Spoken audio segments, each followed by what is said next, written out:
አርዕስተ ዜና። የዓለም ምግብ ፕሮግራም ባጋጠመው የገንዘብ ድጋፍ እጥረት ምክንያት በኢትዮጵያ በማካሄድ ላይ ያለውን የእርዳታ አቅርቦት በመጪው ሰኔ ወር ሊቋረጥ እንደሚችል አስጠንቅቋል። በዝርዝር እንነግራችኋለን። በዳኞች ስራ ማቆም ምክንያት ለአንድ ሳምንት ያህል ተዘግተው የነበሩ በመቀሌ ከተማ የሚገኙ ፍርድ ቤቶች በትናንትናው ዕለት ስራ መጀመራቸው ተገልጿል። እንዴት የሚለውን እንነግራችኋለን። እስራኤል በኃይል በያዘችው ዌስት ባንክ በ10 ዓመታት ውስጥ ታላቅ የተባለውን ሰፈራ ለማድረግ ማሰቧን አስታወቀች። ፕሬዚዳንት ዶናልድ ትራምፕ በሀገራት ላይ የጣሉትን ታሪፍ ውድቅ ያደረገባቸው የአሜሪካ የዓለም አቀፍ ንግድ ፍርድ ቤት ውሳኔን ተቃወሙ። ፕሬዚዳንቱ በትሩዝ በተባለው ማህበራዊ ትስስር ገጻቸው ላይ እንዳሰፈሩት የፍርድ ቤቱ ውሳኔ ፍጹም የተሳሳተና የፖለቲካ ፍላጎት ያለበት ነው በማለት ተችተውታል። ውድ የሀገሬ ቴሌቪዥን ተከታታዮች ከእኛ ጋር ስትቆዩ እነዚህንና ሌሎችን መረጃዎች የምትሰሙ ይሆናል። ኃይለ ገብርኤል ታደሰ ዜናዎቹን ወደ እናንተ አቀርባለሁ። የዓለም ምግብ ፕሮግራም የምግብ እርዳታ በሰኔ ወር ሊቋረጥ እንደሚችል አስጠነቀቀ። የተባበሩት መንግስታት የዓለም ምግብ ፕሮግራም ባጋጠመው የገንዘብ ድጋፍ እጥረት ምክንያት በኢትዮጵያ በማካሄድ ላይ ያለውን የእርዳታ አቅርቦት በመጪው ሰኔ ወር ሊቋረጥ እንደሚችል አስጠነቀቀ። በአሁኑ ወቅት የሚሰጠውን የምግብ እርዳታ መጠን በከፍተኛ መጠን መቀነሱንም ጠቁሟል። የምግብ እርዳታ መጠን ቅነሳው በስደተኞች ላይ ተግባራዊ መደረጉንም የዓለም ምግብ ፕሮግራም ባወጣው መግለጫ አመልክቷል። በኢትዮጵያ አሁንም የቀጠሉ ግጭቶች፣ ድርቅ፣ ጎርፍና የዋጋ ግሽበት በሀገሪቱ ያለውን የምግብ ዋስትና ችግር እያባባሱት ነው ያለው ተቋሙ በትግራይ ክልል ሲካሄድ የነበረው ጦርነት የሰላም ስምምነቱ ቢያስቆምም በሌሎች የሀገሪቱ ክልሎች በተለይም በአማራና ኦሮሚያ ክልል በመካሄድ ላይ ያሉት በትጥቅ የተደገፉ ግጭቶች ኤጀንሲውን ለተጨማሪ ወጪና አደጋ እያጋለጠው መሆኑን ከድርጅቱ ገጽ ላይ ያገኘነው መረጃ ያስረዳል። በዳኞች ስራ ማቆም ምክንያት ለአንድ ሳምንት ያህል ተዘግተው የነበሩ በመቀሌ ከተማ የሚገኙ ፍርድ ቤቶች በትናንትናው ዕለት ስራ መጀመራቸው ተገለጸ። የደህንነት ስጋት አለብን በሚል ምክንያት አገልግሎት መስጠት ያቆሙት በከተማይቱ የሚገኙ ዳኞች ወደ ስራ የተመለሱት ከትግራይ ክልል ጊዜያዊ አስተዳደር ጋር ውይይት ከተካሄደ በኋላ መሆኑን የትግራይ ዳኞች ማህበር ገልጿል። በመቀሌ ከተማ የሚገኙ ዳኞች ባቀረቧቸው ጥያቄዎች ላይ ውይይት የተደረገው ባለፈው ሰኞ ግንቦት 18 ቀን 2017 ዓ.ም ነበር። ጉዳዩን በተመለከተ የትግራይ ክልል ፕሬዝዳንት ሌተናል ጄኔራል ታደሰ ወረደ ውይይት ያደረጉት ከክልሉ ፍትህ ቢሮ ኃላፊ አቶ ሀዱሽ ተስፋና ከክልሉ ጠቅላይ ፍርድ ቤት ፕሬዝዳንት አቶ መንግስቱ ተክላይ ጋር ነበር። የትግራይ ክልል ዳኞች ማህበር ፕሬዝዳንት አቶ ዳዊት ኃይለስላሴ በውይይቱ ለዳኞች ስራ ማቆም ምክንያት የሆኑ ጥያቄዎች እንደሚፈቱ ስለተነገረ ወደ ስራ ተመልሰናል ሲሉ ለኢትዮጵያን ኢንሳይደር ተናግረዋል። የኢትዮጵያ ሀገራዊ ምክክር 38 የፌዴራል ተቋማትና ማህበራት የሚሳተፉበትን የአጀንዳ ማሰባሰብ የምክክር ምዕራፍ በዛሬው ዕለት ጀምሯል። በምክክሩ 38 ተቋማትና ማህበራትን የሚወክሉ ከ800 በላይ ወኪሎች እንደሚሳተፉ ተገልጿል። የፌዴራል ተቋማትና ማህበራት በወኪሎቻቸው በኩል ሀገራዊ ፋይዳ ያላቸውን አጀንዳዎች የሚያቀርቡም ይሆናል። በምክክሩ ላይ ከፍተኛ የመንግስት የስራ ኃላፊዎች፣ የሃይማኖት ተቋማት፣ ተፎካካሪ ፖለቲካ ፓርቲዎችና ተጽዕኖ ፈጣሪ ግለሰቦች፣ ምሁራንን ጨምሮ የተለያዩ ባለድርሻ አካላት ይሳተፋሉ ተብሎ ይጠበቃል። የአፈር ማዳበሪያ ተደራሽነትን ለማሳደግ የአቅርቦት ስራው ወደ ግሉ ዘርፍ ለማዛወር የህግ ማዕቀፍ እየተዘጋጀ ይገኛል ተባለ። የግብርና ሚኒስትር ዴኤታ ዶክተር ሶፊያ ካሳ የአፈር ማዳበሪያ ተደራሽነትን ለማሳደግ የተለያዩ ስራዎች እየተሰሩ መሆናቸውን ተናግረዋል። በተለይም የአቅርቦት ስራውን ወደ ግሉ ዘርፍ ለማዛወር የህግ ማዕቀፎች እየተዘጋጁ መሆናቸውን አንስተው የግብርና እንቅስቃሴ እያደገ በመምጣቱ የአፈር ማዳበሪያ ፍላጎት መጨመሩን ተናግረዋል። በሰው ሰራሽ ማዳበሪያዎች ላይ ጥገኛ ከመሆን ይልቅ የተፈጥሮ ማዳበሪያዎችን የማዘጋጀትና የመጠቀም ባህላችን ሊያድግ ይገባል ያሉት ዶክተር ሶፊያ ግብርናውን ለማሳደግ ቴክኖሎጂ በከፍተኛ ደረጃ ጥቅም ላይ መዋል እንደሚያስፈልግ ለፋና ዲጂታል ተናግረዋል።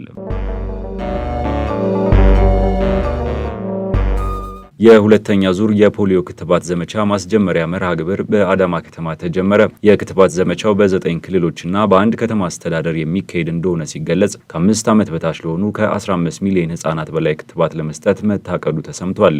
በኦሮሚያ ክልል ከ8.6 ሚሊዮን በላይ ህጻናትን ለመከተብ መታቀዱን የኦሮሚያ ክልል ጤና ቢሮ ኃላፊ ዶክተር ተስፋዬ ክበበው በመርሃ ግብሩ ላይ ገልጸዋል። ክትባቱ ዛሬን ጨምሮ ለ4 ቀናት የሚሰጥ መሆኑ ሲገለጽ በትምህርት ቤት፣ በቤት ለቤትና በጤና ተቋም ማዕከላት ላይ የሚሰጥ መሆኑ ተገልጿል። በክትባት ማስጀመሪያ መርሃ ግብሩ ላይ የጤና ሚኒስቴርና የኢትዮጵያ ህብረተሰብ ጤና ኢንስቲትዩት ከፍተኛ ኃላፊዎች፣ የፖሊዮ ማጥፋት ፕሮግራም ተወካዮች፣ የኦሮሚያ ጤና ቢሮ ኃላፊዎችና ሌሎች ባለድርሻ አካላት ተገኝተዋል። የህብረተሰብ ጤና ኢንስቲትዩት ከጤና ሚኒስቴር ጋር በመሆን የፖሊዮ በሽታን ለመከላከል በሀገር አቀፍ ደረጃ የተለያዩ የክትባት ዘመቻዎችን ሲያደርጉ መቆየታቸውንም ገልጸዋል። እስራኤል በኃይል በያዘችው ዌስት ባንክ በ10 ዓመታት ውስጥ ታላቅ የተባለውን ሰፈራ ለማድረግ ውጥን መያዟን አስታወቀች። የእስራኤል ሚኒስትሮች 22 አዳዲስ የአይሁድ ሰፈራዎችን እንዲመሰርቱ አጽድቀናል ያሉ ሲሆን ከባለስልጣናቱ ፈቃዶች ከዚህ ቀደም የተገነቡ ሰፈሮች በእስራኤል ሕግ መሰረት ሕጋዊ ይሆናሉ ተብሏል።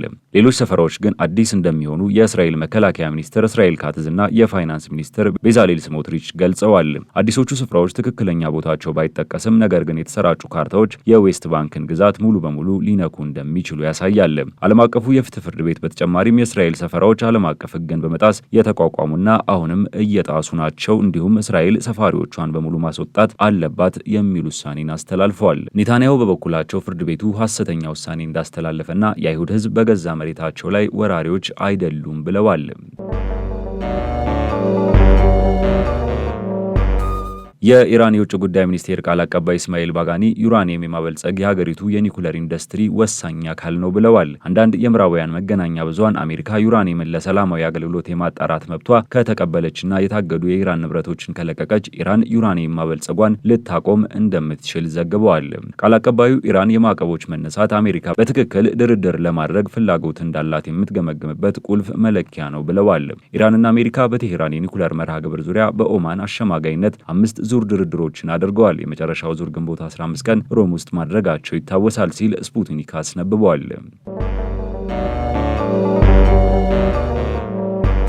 አሜሪካ በእስራኤልና ሐማስ መካከል የተኩስ አቁም ለማድረግና ታጋቾችን ለማስለቀቅ በሚል ያቀረበችውን ሐሳብ እስራኤል ሙሉ ለሙሉ ስትቀበል ሐማስ በበኩሉ በከፊል እንደማይቀበለው ገለጸ። አንድ የእስራኤል ባለስልጣን እንደገለጹት እስራኤል ከሐማስ ጋር የአሜሪካ ልዑክ ስቲቭ ዊትኮፍ ባቀረቡት አዲስ የግጭት ማቆም ሐሳብ ተስማምታለች። ባለስልጣኑ ለሲኤንኤን እንደተናገሩት ይህ ሐሳብ 10 በሕይወት የሚገኙ ታጋቾችንና 18 ሕይወታቸው ያለፈ ታጋቾችን ነፃ መውጣትን እንዲሁም የ60 ቀናት ተኩስ የማቆም ስምምነትን ይጨምራል። ይሁን እንጂ ግጭቱን በቋሚነት እልባት ለማግኘት ድርድር መጀመሩን በተመለከተ ዝርዝር መረጃ አልሰጡም።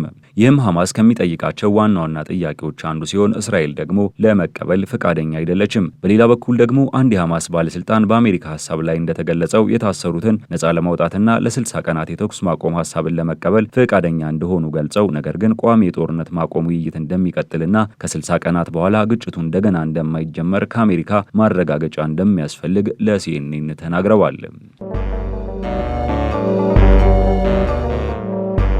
ፕሬዚዳንት ዶናልድ ትራምፕ በሀገራት ላይ የጣሉትን ታሪፍ ውድቅ ያደረገባቸውን የአሜሪካ የዓለም አቀፍ ንግድ ፍርድ ቤት ውሳኔን ተቃወሙ። ፕሬዚዳንቱ ትሩዝ በተባለው የማህበራዊ ትስስር ገጻቸው ላይ እንዳሰፈሩት የፍርድ ቤቱ ውሳኔ ፍጹም የተሳሳተና የፖለቲካ ፍላጎት ያለበት ነው በማለት ተችተውታል። የፍርድ ቤቱ ዳኞችም ከየት እንደመጡ አላውቅም፣ ውሳኔያቸውም ለእኔ ባላቸው ጥላቻ ላይ የተመሰረተ እንጂ ሌላ ምክንያት የላቸውም በማለት ወርፈዋቸዋል። የአሜሪካ የዓለም አቀፍ ንግድ ፍርድ ቤት ዳኞች ትራምፕ በበርካታ ሀገራት ላይ የጣሉትን ከፍተኛ ታሪፍ በግል ፍላጎት ላይ የተመሰረተ የአሜሪካን ኢኮኖሚ በእጅጉ የሚጎዳ ነው በሚል ማገዳቸው ይታወቃል። የፍርድ ቤቱን ውሳኔ የገመገሙት የፌዴራል ይግባኝ ፍርድ ቤት ዳኞች በበኩላቸው የንግድ ፍርድ ቤቱ ውሳኔ በጊዜያዊነት እንዲቆይ በማድረግ የትራምፕ ታሪፎች እንዲቀጥሉ ውሳኔ ማስተላለፋቸው ተገልጿል። የትራምፕ አስተዳደር በጉዳዩ ላይ ለጠቅላይ ፍርድ ቤት ይግባኝ እንደሚጠይቅ ማስታወቁንም የዘገበው ዘ ታይምስ ኦፍ ኢንዲያ ነው። ውድ የሀገሬ ቴሌቪዥን ተመልካቾች የሰዓቱ መረጃዎች እነዚህን ይመስሉ ነበር። ከቀሪ የሀገሬ ቴሌቪዥን መሰናዶች ጋር መልካም ቆይታ